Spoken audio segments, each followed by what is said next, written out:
Since it is a fashion channel, here's my outfit. Trendy hairband, braided to cover that strange hair growth, strange direction hair growth. Surfer tee, Wrangler shorts, my kids, my bruised knees, which you don't have to look at. Oh, and fancy jewelry. It's not Coachella, but I wear whatever I want.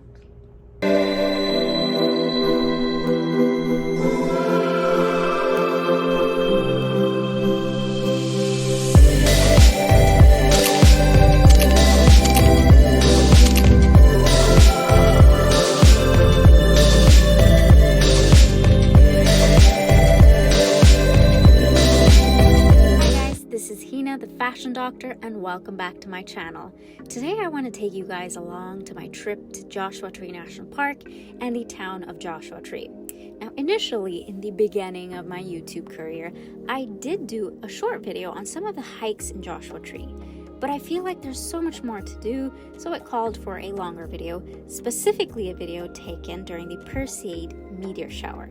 Now, just a disclaimer, most of this video is a voiceover, except for the beginning where, of course, I had to show you something related to fashion, and the blooper at the end, so stay tuned.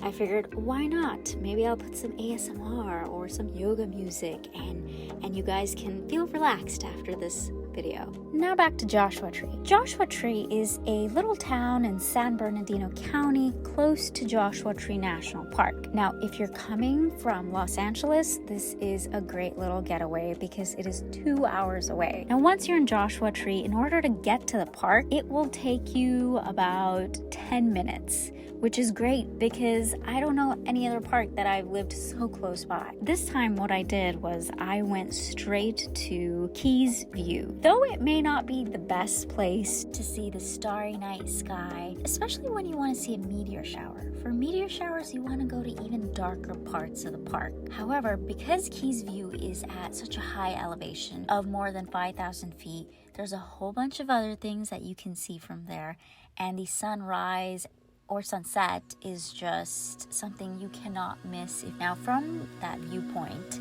you can actually see Coachella Valley. Yes, that's right, the Coachella Valley where the festival takes place. And also, you can see the San Andreas Fault. You know, that fault that gives all of California those wonderful quakes. You can also see San Giorgio Mountain, which is the highest peak in Southern California. You can see Palm Springs, which is about 40-ish miles away. And Palm Springs is worth a day visit on its own. Another thing that I should know, even though the main viewpoint is accessible only through a steep slope, there is a separate viewpoint where you can just park your car and see the view. So it is wheelchair accessible. Okay, now on to the Perseid Meteor shower. Oh my god, I really hope that the videography came through, because if it didn't, you guys are gonna see a black screen for at least a good 2 minutes. But basically, the Perseid meteor shower is named after Perseus from Greek mythology, and it is visible from mid-July every year, and it peaks mid to early June. And it is most visible in the northern hemisphere, so those of you in the southern, you may not see this.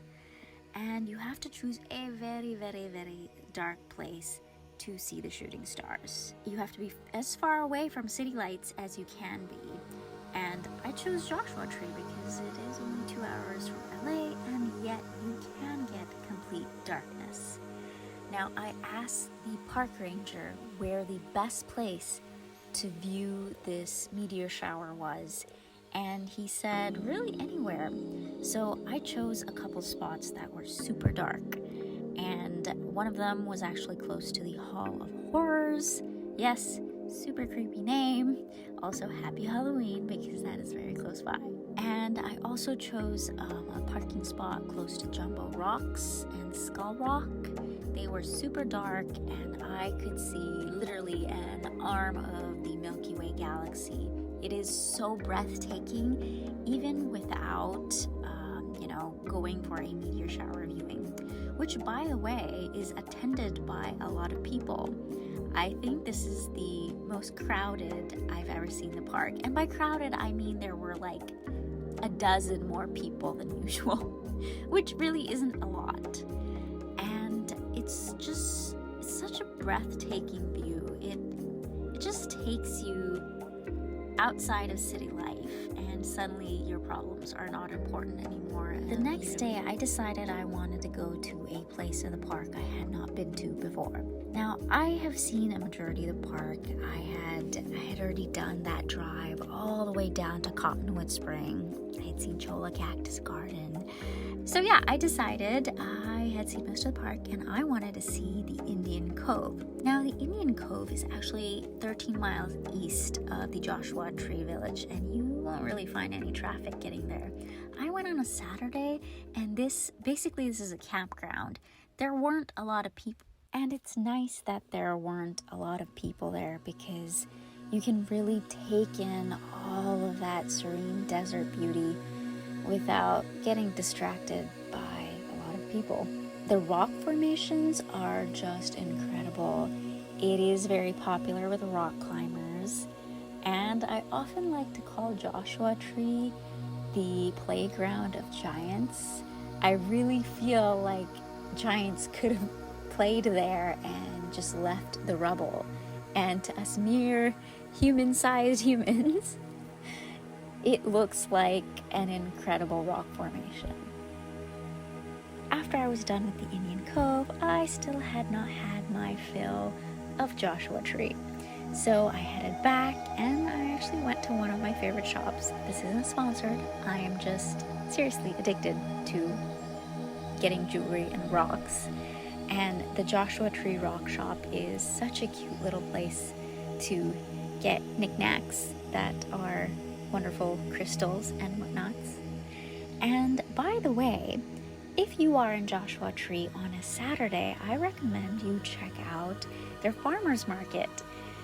The fruits there, I kid you not, they taste like actual fruits. Like, it's not a bunch of sugary, watery stuff. Like, that stuff tastes delicious. They also have a lot of vegan and vegetarian food options, which of course I'm going to mention for those of you with food specifications. I know the last couple of videos have been very zodiac and star inspired, whether I was talking about books or zodiac inspired outfits. And I think it's cool that I got to do a video where my vacation was inspired by the stars. Okay guys, I'm signing off. I hope you enjoyed this video, and I hope you take a moment to look at the night sky tonight. I mean, the universe is just so big, and yet it's available to you as soon as you look up. Okay guys, have a great day or night wherever you are. Bye.